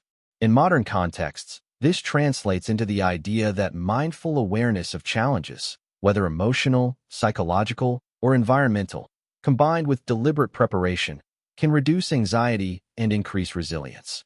Just as a figurine of Pazuzu was used to counteract Lamashtu, contemporary practices might involve planning, symbolic reminders, or structured routines that create a sense of security and intentionality. Another insight comes from the communal and educational aspects of Mesopotamian protective culture. Knowledge of demons, rituals, and protective measures was shared across generations, reinforcing social cohesion ethical behavior, and cultural memory. Today, this suggests the value of intergenerational learning, mentorship, and shared rituals, whether spiritual, cultural, or practical, as methods of transmitting wisdom, fostering connection, and cultivating resilience in communities. Just as families and priests collaborated to maintain protection and alignment with cosmic order, modern societies benefit from the conscious transmission of knowledge, awareness, and preparation. The duality of fear and protection is also instructive. Mesopotamians did not seek to eliminate fear. Rather, they recognized it as a motivator for vigilance and responsible action. Similarly, in modern life, acknowledging vulnerability can inspire proactive measures, reflection, and structured engagement with challenges. Fear, when paired with knowledge, preparation, and supportive structures, becomes a guiding force rather than a paralyzing one. The careful balance of alertness and reassurance embedded in ancient practices remains relevant, reminding us that uncertainty can be met with calm attention and deliberate action. Finally, Mesopotamian demonology emphasizes the interplay between the visible and invisible, the tangible and symbolic. Protective objects, rituals, and narratives function simultaneously on practical, psychological, and symbolic levels. In modern reflection, this encourages a holistic approach to safety, well-being, and mindfulness, combining tangible preparation, imaginative engagement, and ethical or spiritual alignment creates a robust framework for navigating life's uncertainties.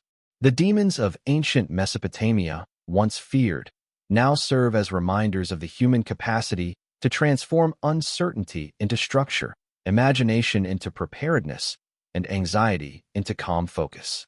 By contemplating these lessons, we recognize the enduring wisdom of Mesopotamian demonology, that engagement with the unknown, when paired with knowledge, ritual, and intentional action, fosters resilience, insight, and reassurance. In the quiet moments of reflection, one can appreciate the delicate balance the Mesopotamians cultivated between fear and protection, vulnerability and empowerment, chaos and order. Their practices offer enduring inspiration for modern life, suggesting that mindfulness, preparation, and reverence for unseen forces, whether literal or symbolic, can transform the challenges of existence into opportunities for attentiveness, calm, and harmonious living. The enduring legacy of Mesopotamian beliefs reveals a civilization whose understanding of the unseen, the supernatural, and the rhythms of daily life continues to offer insight and inspiration even today. From the terrifying yet instructive presence of demons like Lamashtu and Lilitu to the protective interventions of Pazuzu and the Apkallu, these ancient practices reflect a nuanced engagement with fear, uncertainty, and human vulnerability. Mesopotamians did not seek to escape danger. Rather, they studied it, codified responses, and created structured rituals, amulets, and communal practices to navigate life with attentiveness, calm, and purpose. In this way, their beliefs were not merely mythic stories but integrated systems of knowledge, preparation, and psychological reassurance. Imagine walking through a quiet Mesopotamian town at sunset, the clay walls of homes glowing softly, small figurines lining thresholds, and amulets hanging near beds. The hum of life is punctuated by rituals, offerings to deities, recitations of prayers, and subtle acts of protection that link each individual to the wider spiritual and social order. These practices illustrate the profound care with which humans interacted with the unseen world, transforming fear into structured attention and uncertainty into meaningful engagement. Each act, however small, contributed to a sense of harmony, safety, and continuity that defined daily life and cultural identity. The philosophical and practical depth of Mesopotamian beliefs is remarkable. By acknowledging the presence of both malevolent and protective forces, individuals cultivated vigilance and responsibility, learning to respond thoughtfully rather than reactively. Protective objects, sacred spaces, seasonal festivals, and priestly guidance created a comprehensive framework for living with awareness, integrating imagination, ritual, and material culture into daily existence. This framework encouraged not only physical and spiritual safety, but also psychological resilience, teaching that structured engagement with uncertainty fosters confidence and calm. Mesopotamian mythology and demonology also leave a lasting cultural and educational legacy. Stories, tablets, inscriptions, and artistic depictions serve to transmit knowledge across generations, embedding lessons about vigilance, ethical behavior, and spiritual awareness. They reminded communities that the unseen forces of the world, whether interpreted literally or symbolically, required attentiveness, preparation, and respect. Modern audiences can draw parallels in recognizing that myth and ritual function as tools for understanding human vulnerability, cultivating mindfulness, and creating practices that balance caution with reassurance. Reflecting on this legacy, we appreciate how Mesopotamian civilization harmonized fear and protection, chaos and order, imagination and action. Their practices demonstrate that humans have long sought to make sense of uncertainty, to negotiate with forces beyond their control, and to cultivate calm in the face of potential danger. Protective rituals, symbolic objects, and mythic narratives were not ends in themselves, but instruments through which people learned to live deliberately, thoughtfully, and harmoniously within a complex and ever-changing world. Ultimately, the enduring value of Mesopotamian beliefs lies in their holistic approach to life's uncertainties. By blending mythology, ritual, observation, and practical measures, Mesopotamians created systems that empowered individuals, reinforced communal bonds, and integrated spiritual awareness into the mundane. Their wisdom reminds us that acknowledging fear, preparing thoughtfully, and engaging with unseen forces, whether literal, metaphorical, or symbolic, can transform vulnerability into strength, chaos into order, and uncertainty into calm reflection. In the quiet contemplation of these ancient practices, we encounter timeless lessons in attentiveness, resilience, and harmonious living, offering a gentle, enduring guide for navigating the complexities of human existence even in the modern world. Close your eyes and imagine drifting slowly along the winding rivers of Mesopotamia, the Tigris and Euphrates carrying gentle ripples under a silver moon. The air is warm and calm, scented faintly with reeds and incense, as the soft glow of clay lamps illuminates the quiet towns and villages. Tiny figurines and amulets glimmer in the gentle light, placed carefully by households to offer protection and reassurance. You can hear the distant murmur of water flowing over stones, blending with the quiet chants of priests performing evening rituals, their voices harmonizing with the serene rhythm of night. In this gentle world, the stories of gods, demons, and semi-divine beings float softly through memory, not as threats, but as guides, teachers, and symbols of the balance between vigilance and calm. Imagine walking past ziggurats, their step terraces bathed in moonlight, each step echoing softly, inviting reflection and ease. The sacred spaces stand silent yet alive, preserving centuries of ritual, myth, and protection, as if the spirits themselves watched gently over the land. You pass through humble homes where mothers and fathers whisper prayers, placing protective amulets near cradles, ensuring that both sleep and life remain safe and harmonious. The air feels imbued with a sense of purpose, where attention to unseen forces blends seamlessly with the simplicity of everyday acts, from tending a hearth to watching over a child, reminding you that safety and calm are cultivated with care and awareness. Picture the seasonal festivals softly echoing in memory, music, chants, and offerings flowing like a gentle current through fields and courtyards, harmonizing human activity with the rhythms of the cosmos. The stories of Lamashtu, Pazuzu, Lilitu, and Asag linger not as fearsome presences, but as lessons embedded in ritual and wisdom, teaching vigilance, preparation, and respect. Each symbol, each story, each act of protection forms a gentle pattern that guides the mind toward calmness, understanding, and reassurance. You feel yourself moving within this ancient world, sensing its balance, its attentiveness, and its harmonious flow between mortal life and unseen forces. Now, allow your breath to slow, in sync with the quiet rhythm of rivers and the soft pulse of distant rituals. Visualize protective amulets and figurines softly glowing with symbolic light, reinforcing safety and calm. Envision priests performing gentle chants, the resonance of their words mingling with the rustle of night winds and the soft echo of mythic narratives. The night becomes a space not of danger, but of reflection, preparation, and serenity, where vigilance and reassurance coexist seamlessly, and every shadow and whisper serves to guide you toward tranquility rather than fear. As you drift deeper into this gentle journey, feel the lessons of Mesopotamian culture settle softly into your mind. Fear is acknowledged but balanced. Preparation transforms uncertainty into calm, and imagination guides mindful engagement with the unseen. The rhythms of daily life, ritual, myth, and protection form a harmonious symphony, a quiet guidance for navigating the unknown with grace and awareness. In this liminal space, between sleep and wakefulness, the world of ancient Mesopotamia envelopes you with its calm, steady wisdom, leaving a lingering sense of safety, reassurance, and gentle reflection.